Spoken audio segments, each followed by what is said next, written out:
I would like to start just to present myself.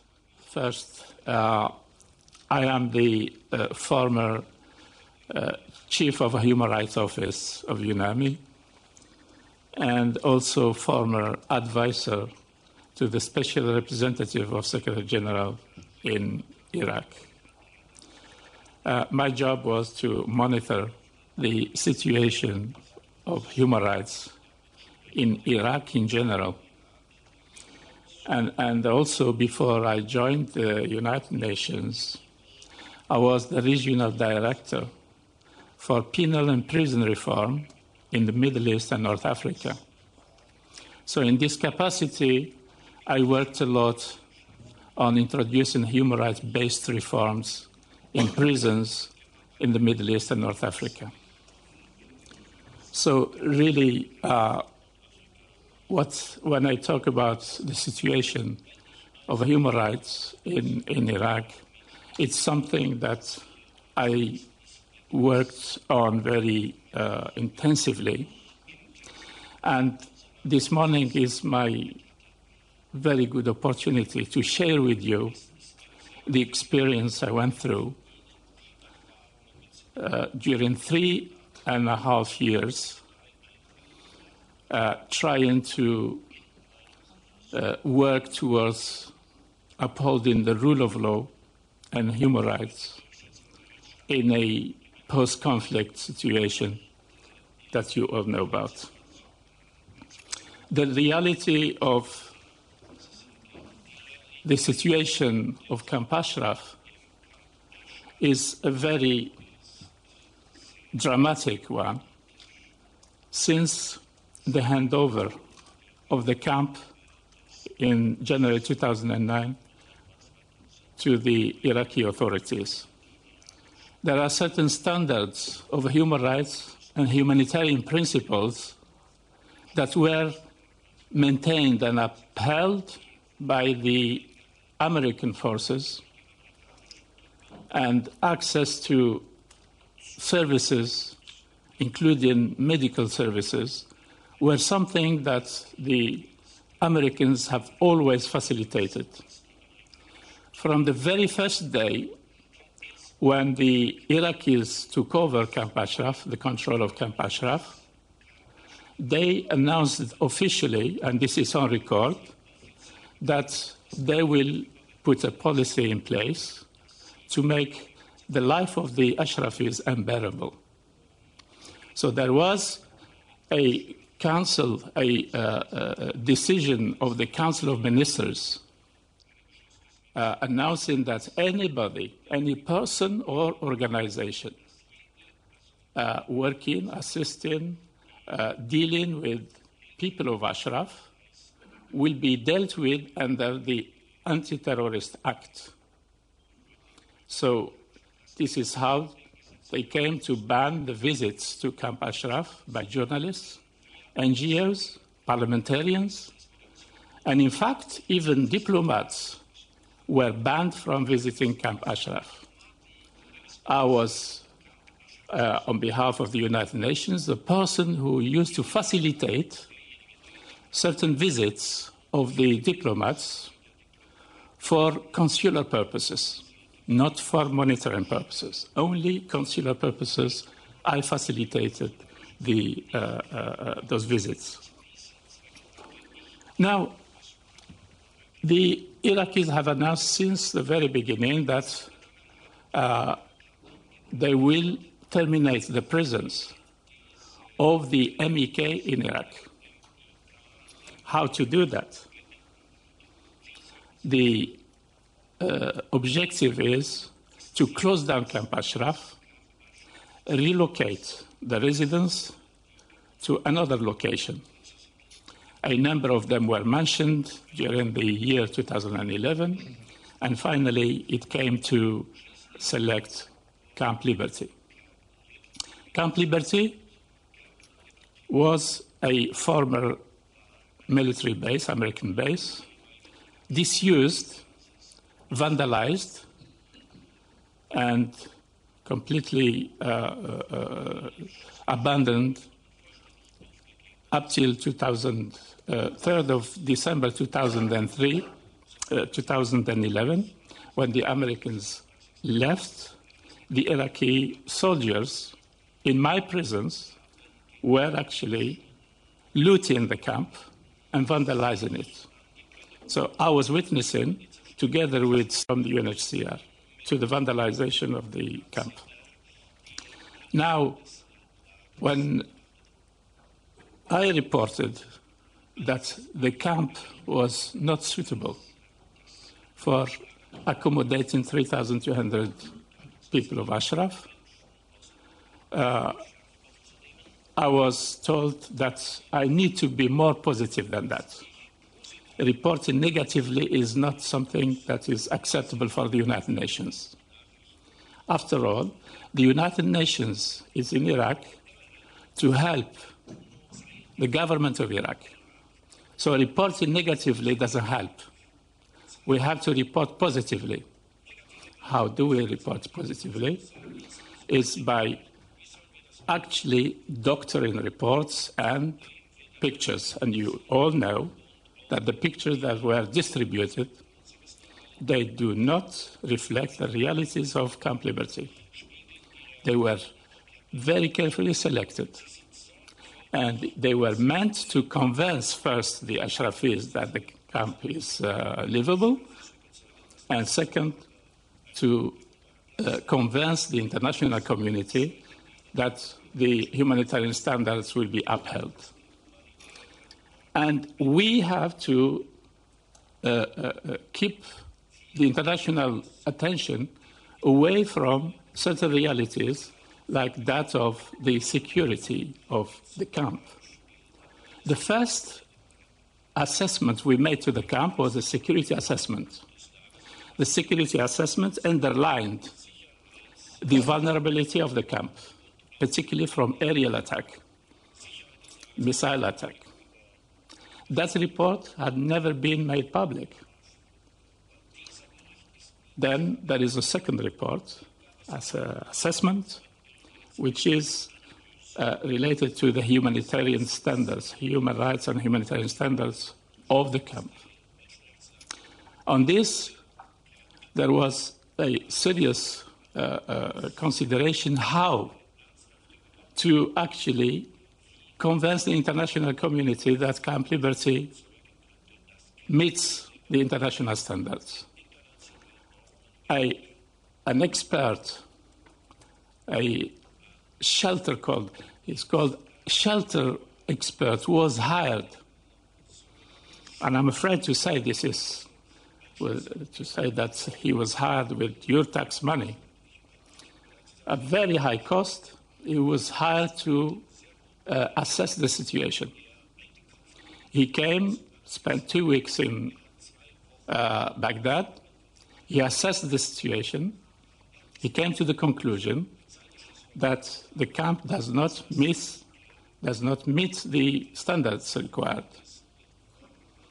So instead of saying to the Iraqis, this is the expert assessment, UNAMI went on dismissing this report, keeping it away, and issued its own report without mentioning a word about this expert report.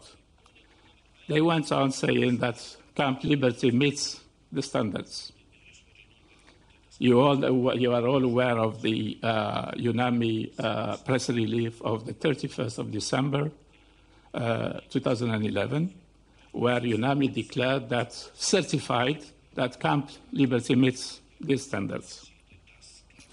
So you will ask, why UNAMI does have to do this? Why UNAMI is misleading the international community? Obviously, the instructions is that UNAMI needs to develop a good, friendly relations with the current Prime Minister. The international community has to see in Iraq a strong, stable, democratic government. That was the cost of a war. So nobody wants to see the Americans leaving Iraq and leaving behind chaos. So we were instructed to report positively. So our reports that sort of highlight violations of human rights, violations of the rule of law, these are something that we need to attenuate.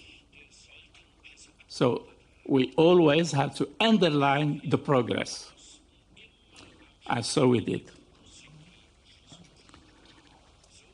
The reality about Camp Liberty and Camp Ashraf is that it's been always dealt with a very serious bias. And I have to tell you, confess in front of you, when I arrived to Baghdad, I was introduced to the file. And my attitude towards Camp Ashraf was very negative. Just I was introduced, I was told that this is a file that is dangerous and it deals with a group of terrorists. I personally dealt with the group as terrorists. Till through the practice, through the years I spent in, I realized that I was misled. And I realized that I was misled, and we all also misled the international diplomatic community in Baghdad because we briefed them on a weekly basis. So UNAMI is seriously biased. Our bias goes back to the very beginning when the Human Rights Watch issued a report, very sort of a controversial report. Later on, another report came out called the RAND report, an American commissioned report. These reports, we use them as tools for misleading the international community. Just the fact that when new diplomats arrive to Baghdad, it's UNAMI that briefs them about the situation in Ashraf, and we brief them that you have here a group of terrorists that needs to be dealt with as such. And the days and weeks and months and years I personally spent as the lead person on this file proved to me that everything that comes from Ashraf, from the Ashrafis, was credible, and anything that reaches me through the Iraqi authorities was questionable. And it goes back to the raid against the Ashrafis in July 2009. I did the fact-finding mission those days. I reported on what I found on the ground, and UNAMI attenuated that report to the extent where we just mentioned that there was some, we don't even call it a raid or attack, we call it confrontation. How could a disarmed population confront an army? This is the kind of language we use by the Ashrafis. Now, the April the 8th raid that killed 36, again, I was unlucky to be the person who was dispatched there to do the body count. And before doing the operation, the body count, I spoke to the highest authorities in charge of Camp Ashraf, the National Security Advisor. I told him there is an attack currently ongoing. And he said to me, there is nothing happening. I said to him, there are already 22 dead. That was on Friday morning, 2011, 8th of April. I said to him, we need to stop the attack immediately. He said there is nothing happening, while 22 were already killed. By the afternoon, there was 34. So this is a real organized attack, and which qualify for extrajudicial killing. But instead of calling it extrajudicial killing, UNAMI uses words, attenuated words, like excess of use of force by the police. So it just shows the kind of bias. Now, you are all aware that the political decision is to close Camp Ashraf and expel the Ashrafis. But more cynical than that, it's not just expel the Ashrafis, it's arrest the leadership. There are about 200 arrest warrants issued, some of them in Tehran, others in Baghdad. And no matter what happens, the leadership will be arrested. And both UNAMI and the government of Iraq believe that once you arrest the leadership, the rest of the population will disappear in all directions. And this is how, during the location, we prepared 2 locations. We prepared Camp Liberty, and we prepared another hotel in Baghdad, Hotel Al-Yamama, with the conviction that the process of relocation will create a chaos and people will start sort of running all the way in all directions. Those who will run away will be taken to Hotel Al-Yamama, and those who will remain in solidarity with the MEK will be taken to Camp Liberty. And you all know that it happened that nobody left, and Hotel Al-Yamama was left empty up till today. Nobody went to Al-Yamama. So now all the pressure is focused on making life in Camp Liberty unbearable. But I'm saying right now that a possible attack will take place anytime again. After that, we know about the 9th of February. So it's not finished. I thank you very much for your attention.